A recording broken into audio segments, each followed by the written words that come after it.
सैयदा ज़ैनब सलाम अल्लाह अलैहा के पेश कयो से ऐं अॼो के सलवात जो सवाब मुझे इमाम सज्जाद मौला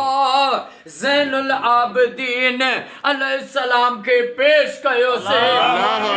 और इमाम 14 मासूमन के पेश कयो से महबूब जे अज़वाजन मोमिनन जे अमनन के पेश कयो से महबूब जे सचन असाबन सगोरन के पेश कयो से 1,24,000 अंबिया उन जे वालिदैन करीमन के पेश कयो से ऐं महबूब जे नूरी हथानो दाता दस्तगीर के पेश कयो से कलंदर शहबाज भिटाई सरकार सचल साईं सरदार रोजे धनी बादशाह सरदार ॾाढे आदम कोटी मां महदी अलैहिस्सलाम ताईं कुल मोमिनीन कुल वलिन के ऐं ख़ुसूसतन महबूब जे हथारो उस्ताद साईं जे बाबा साईं बाबा मोहम्मद नवाज लंजवाणी के अॼो के सलवात जो ताम कलाम जो सवाब पेश कयो से ओ मौलाए जेके भी उस्ताद गुलाम अब्बास साईं वारन जा वडड़ा साईं जो बाबा मोहम्मद नवाज साईं ऐं साईं मोहम्मद नवाज साईं जे वरी अबे अमा के जेके भी साईं वारन जा वडड़ा माइट हे फानी दुनिया छॾे विया उन्हनि जे रूहनि के पेश कयो से ऐं मौला असां जेके भी दुआ में वेठा आहियूं असांजा जेके भी वडड़ा करीब हे फानी दुनिया छॾे विया उन्हनि जे रूहनि के पेश कयो से ओ मौला अज 5 शाबान इमाम मुझे इमाम सज्जाद मौला जे आमद जे ॾींहुं उस्ताद साईं बादशाह जे घर में महबूब जी लख सलवात थी आहे उहा मजलिस थी आहे जेका तूं पाण मल्हायूं वेठो मां रब सलवात जे सदके ऐं इमाम सज्जाद जे सदके उस्ताद गुलाम अब्बास लंजवाणी साईं के क़यामत ताईं आबाद फरमा उस्ताद साईं जी रोज़ी कॾहिं भी खुटे न हिन जी रोज़ी में गैबी ज़ाहिरी बरकतूं गंज गंज अता फरमा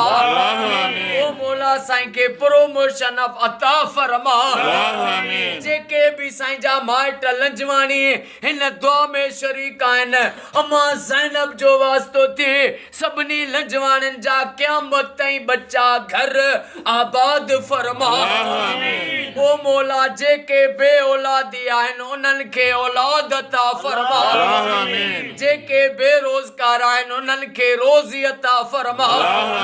बीमारनि खे शफ़ा अता फरमा उस्ताद गुलाम अब्बास साईं जा जेके दोस्त उस्ताद आया आहिनि इन्हनि जा बच्चा घर आबाद फरमा साईं रब नवाज बुक्ती बलोच साईं जा बच्चा घर आबाद फरमा अॼु असां सभिनी जो बेड़ो तार चादरे ततहीर चादरे ज़ैनब जे सदके रब असां तो असांजे बचड़नि तो क़यामत ताईं मुश्किलातूं दूर फरमा ओ मौला असांखे मरण घड़ीअ ताईं सलवात पढ़ण नसीब फरमा